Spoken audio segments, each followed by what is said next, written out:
I think it's about putting people first.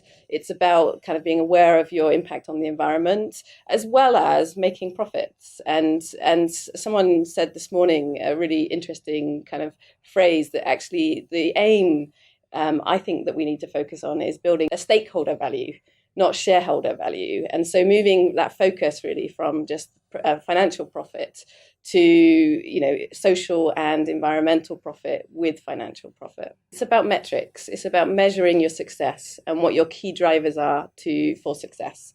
I think I've spent a lot of time working in the integrity field, and the emerging research, although not very much research has been done, is that actually the companies that act with integrity throughout their organizations, throughout their supply networks, end up with a greater profit and compete better than their competitors who aren't necessarily making that stand. And so I think we need more research to really invest in companies that take a stand on sustainability, on kind of social and environmental values, and measure their success against their competitors. And I believe that is the kind of a competitive advantage.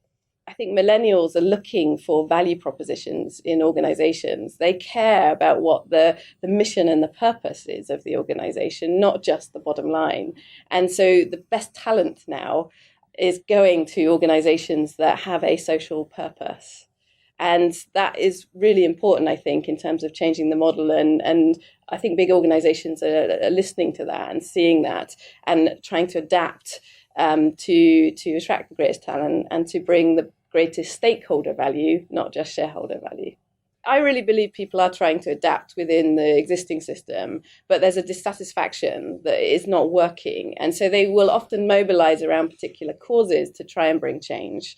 But actually what we need is a disruption within the systems. We need a transformation within the markets to almost sort of tear up the rules and the way things have been done and start from scratch and do things on a much more sustainable, long-term, kind of empowered way, working with local communities, with the whole supply network for the benefit of all, and getting stakeholder value throughout the value chain to bring transformation really and to really meet the sustainable development goals. I think we're going to have to do some massive disruption.